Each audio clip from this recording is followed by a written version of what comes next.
ఈ రోజు కథ నా నువ్వు నేను రచించిన వారు వనజ గారు. అప్పుడే అక్కడికి ఒక 2 జడల పిల్ల వచ్చింది.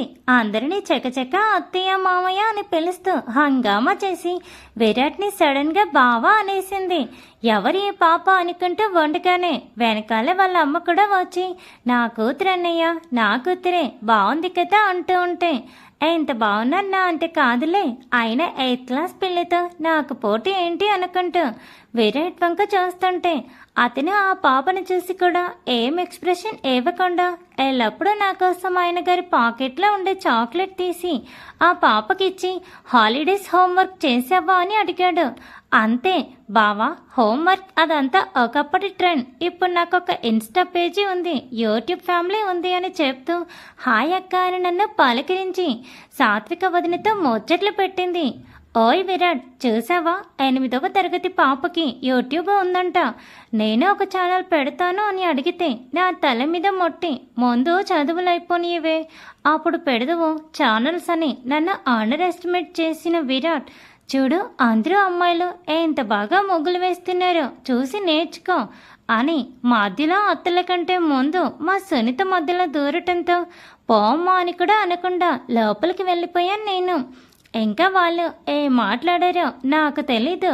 అరగంట తర్వాత బయటికి వచ్చిన నేను విమల అత్తయ్య దగ్గరికి వెళ్ళి అత్తయ్య నాకు నిన్నట్లాగా కల్లాపి చల్లి ఇవ్వరా, ముగ్గు వేస్తాను అని నేనంటే వసు చెడిపోతే మళ్ళీ అలికి వేసే ఓపిక లేదురా, అసలే చలి పెడుతుంది అని అంటే ఏం కాదత్తయ్య మంచిగానే వేస్తాను, ఒకవేళ రాకపోతే నేనే అలుకుతాను సరేనా అని చెప్పి అత్తయ్యని కల్లాపి చల్లి వెళ్ళగానే మా సునీతకు ఒక లుక్ ఇచ్చి ముగ్గు వేయటానికి కూర్చున్నాను నేను.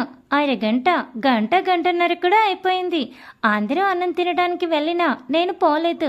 విరాట్ నన్ను చూస్తున్నాడో కూడా నాకు తెలియదు. అలా పూర్తిగా 2 గంటల 22 నిమిషాలు అయ్యాక ఇంకా బయటికి రాని అందరిని నేను పిలిస్తే ఒక్కొక్కరు షాక్ అయి కూర్చున్నారు. అలా ఉంటుంది పండు దెబ్బ.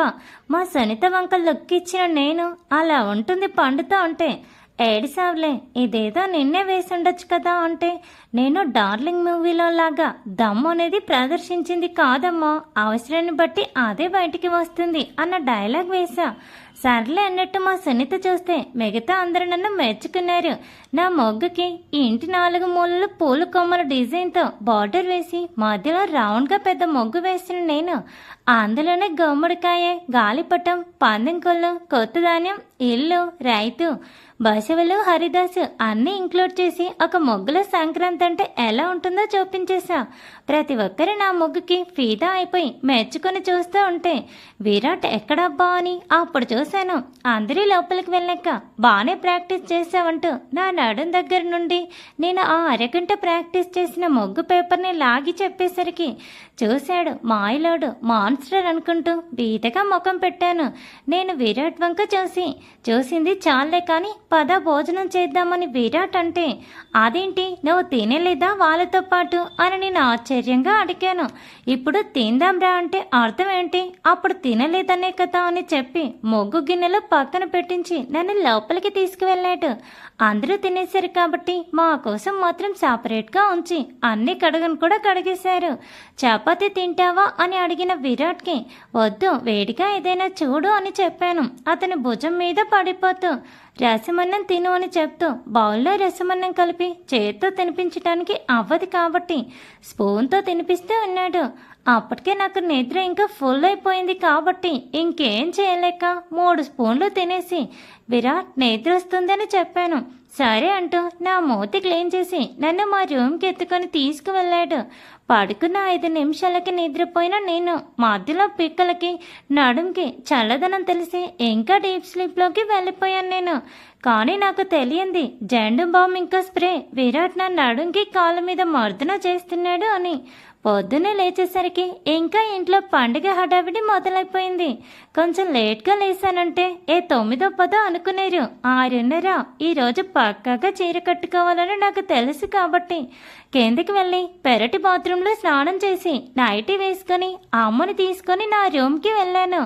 ఈసారి మా అమ్మ పట్టు చీర బొట్టు చేతుల బ్లౌజ్లో నిజంగానే నన్ను బొట్టు బొమ్మలా తయారు చేసి కిందికి రా, అందరూ వంటలు చేస్తున్నారు, నువ్వు కూడా కాస్త సాయం చేయకపోతే బాగోదు అని అమ్మ చెప్పటంతో సరే అని తలొప్పి విరాట్ ఎక్కడున్నాడని వెతుక్కుంటూ వెళ్ళేసరికి గుమ్మానికి తోరణాలు కడుతూ ఉన్నాడు ఆయన గారు.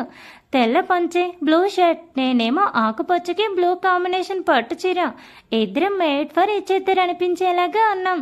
అంతలో ధాన్యంతో ఎద్దుల బండి మీద ఇంటి వసారాలకి వస్తున్నా మావయ్యలను చూసి విమల అత్తయ్య, పండు వెళ్ళి హారతి తీసుకొచ్చి ఎద్దుల బండ్లకి పూజ చేసి లోపలికి ఆహ్వానించు అని చెప్పటంతో నా కూతురు కూడా కొత్త కోడలే, మొదటి సంక్రాంతినే విమల, అప్పటి నుండి సాత్వికకి చెప్పొచ్చుగా ఈ పని అని యామిని అంటే అనటంతో నేను అక్కడే ఆగిపోయాను. అత్తయ్య అంటూ నేను విమల అత్తయ్య వైపు చూస్తే ఒక్క నిమిషం ఆగి అన్నట్టు కళ్ళు ఆర్పి సైలెంట్ అయితే నాకు కూడా సాత్విక వదిలిని కూడా ఈ విషయంలోకి లాగింది కాబట్టి ఏం మాట్లాడాలో తెలియటం లేదు. నేను అలా అనలేదక్క, వాళ్ళు ఇప్పుడే కదా వస్తున్నారు, వసి వచ్చి ఉండటంతో ఆ పని చెప్పాను కానీ సాత్వికని తక్కువ చేయాలని కాదు. ఇద్దరు వెళ్ళి హారతి ఇస్తారని చెప్పి సాత్విక నువ్వు కూడా హారతి తీసుకురామ్మా అని చెప్పి ఇద్దరు హారతి ఇచ్చాక మామయ్య గారు ఎద్దు బండ్లు దిగి మొదటి కొంత ధాన్యం ఇంట్లోకి తీసుకువచ్చి దేవుడి దగ్గర పెట్టారు. ఇంకా 3 బస్తాలు ఇంట్లో వేసాక అప్పుడు మిగిలినవి గోడౌన్లో వేసాక ఇంట్లోకి వచ్చారు. అమ్మా, ఎందుకు ప్రతిదానికి నన్ను పండు విషయాల్లోకి లాగుతావని వదిన అడిగితే నువ్వుండవే, ఎప్పుడు వాళ్ళ భజన, నిన్ను పిలవకపోతే నువ్వు ఉన్నావన్న విషయం మర్చిపోతారు వాళ్ళు అని యామిని అంటే చెప్పటం, నేను వాళ్ళ మాటలు వినటం వెంటనే జరిగిపోతే ఆంటీ మేము మార్చిపోయినా విరాట్ సాత్విక వదిలిని మార్చిపోరలేండి అని చెప్పి పక్కకి వచ్చేసాను. నేను చెప్పింది విన్నాడో ఏమో, పెద్దమ్మకి మళ్ళీ చెప్పటం అవసరమా అని అడిగిన విరాట్కి అవును, నా మొగుడిని ఎవరైనా ఏమైనా అంటే ఊరుకునే రకనే నేను అస్సలు కాదు అని చెప్తూ విరాట్ మనం కూడా ఒకసారి ఎద్దుల బండి ఎక్కుదామా అని అడిగాను. మేడం గారు అడిగాక కాదు అని అనలేం కదా అని, కానీ ఎప్పుడు కాదు సాయంత్రం వెళ్ళి కిచెన్లో హెల్ప్ చేయి అని విరాట్ కూడా అనటంతో స్పేస్లో వెళ్ళిన స్పౌస్కి వంట మాత్రం వదలని దూలమని ఫీల్ అవుతూ కిచెన్లోకి వెళ్ళాను. స్పెషల్స్ ఏంటో తెలుసా? పూర్ణాలు, లెమన్ రైస్, గారెలు, ఆలు ఫ్రై, పప్పు, రసమన్నం, అప్పడం, పులిహోర, ఇంకా చాలానే ఉన్నాయి.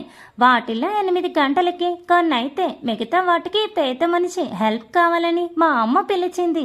అక్కడ యామిని ఆంటీ ఏమో మా కూతురికి ఏం పని రాదు అంటూ హాల్లో కూర్చోబెట్టి సపర్యలు చేస్తుంటే మా అమ్మ మాత్రం అరే కూతురికి పనులు రావు, నువ్వు వెళ్ళి ఒక పక్కన కూర్చొని ఫోటోలు దిగివే అనుకుంటా, వంటింట్లోకి రమ్మని చెప్తుందా అని విసుగ్గా ఫీల్ అవుతూ వెళ్ళి చాలా పెద్ద సాయం చేశాను. గంట వరకు ఆ పనులేంటో మీకు తెలుసా గాయ్స్? గరిటెలు అందివ్వటం, కొత్తిమీర వలిచి ఇవ్వటం, వాళ్ళు చెప్పినప్పుడు గ్యాస్ సిమ్లో పెట్టడం, ఆఫ్ చేయటం లాంటి పెద్ద పనులు. అవన్నీ అయ్యాక చెమటతో తడిచిన నేను చెంగుతో తడుచుకుంటూ బయటికి వచ్చేసరికి అలసిపోయారా భార్య గారు అని విరాట్ అడగటంతో షాక్ అయ్యాను.